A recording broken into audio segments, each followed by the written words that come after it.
Thank you, Mr. Chairman.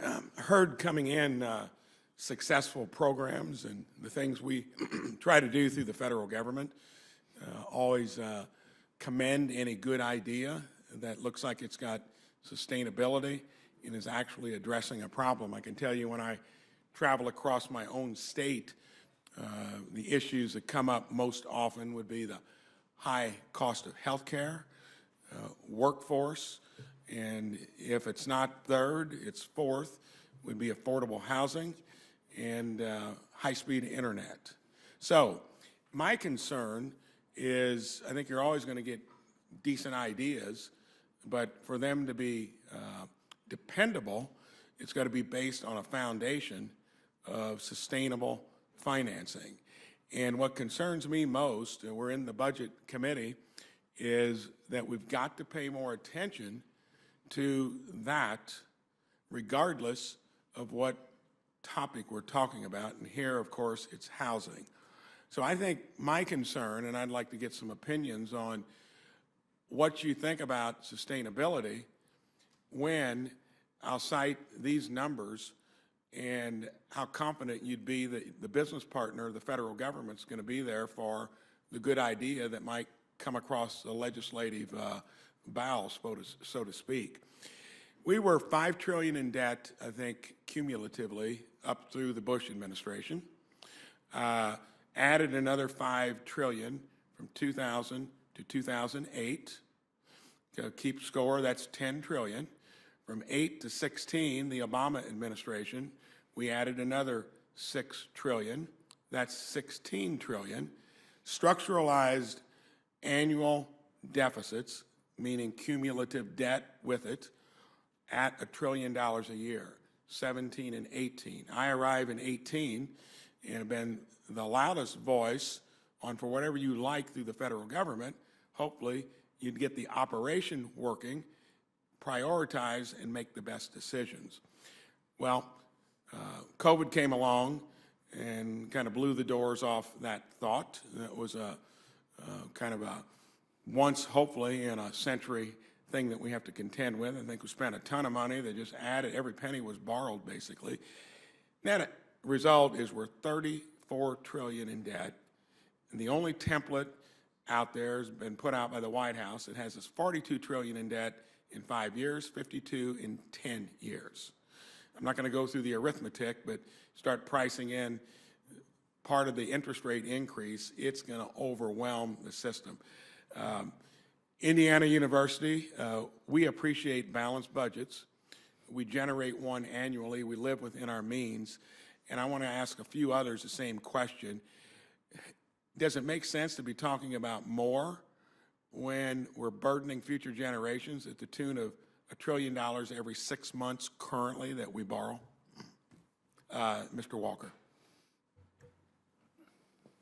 So the numbers themselves are alarming.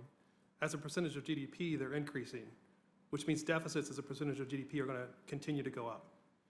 As I'll defer to my testimony, making a very tight link between Treasury interest rates, which are supported by fiscal policy, and mortgage rates, which is all about housing affordability. I think there's a very tight link there.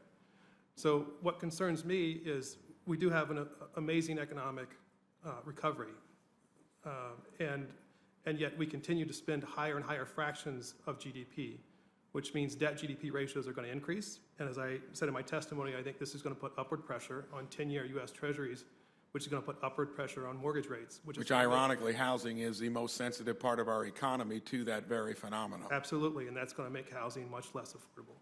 Thank you. Mr. Slover. Yeah, I think as part of my testimony, I think, you know, and listening to everybody on the panel as well, I just think we have an idea versus execution problem, as I said before. I think the inefficiencies of the execution, at least in the places I've been in government, in the D.C. Housing Authority, in the Chicago Public Schools, Detroit Public Schools, I've worked in a lot of small cities. Inefficiencies are abounding, and so I think that what you have to do. If you took care of the inefficiencies, could you still take on the onslaught of those heavy numbers I just described with our current behavior? Well, I think what I'm trying to say is I think what you have to do is before you can continue to ask for more and more money, you have to actually have accountability. You have to have a return on investment. You have to understand are you being efficient with the money that you have That's a great point. prior to asking for more. And bravo. Okay, Mr. Boyce, would you want to weigh in on that? Thank you, Senator. The only thing that I would add, so my background a little bit here is I'm an investment banker by practice and license, and I was the former treasurer of the state of Ohio. And I firmly believe, I certainly believe what Mr. Slover was saying, but I firmly believe that analyzing debt is more about not how much you have of debt, but your ability to pay on it. So you feel good about, with everything I just mentioned, that we'd have the ability to pay? I come from the finance world, and I can tell you the biggest issue we're going to have as a country, and it's inevitable, the numbers never relent, will be that you couldn't extrapolate what you just said into this place working reasonably. Sooner or later, you can't just keep doing that, can you?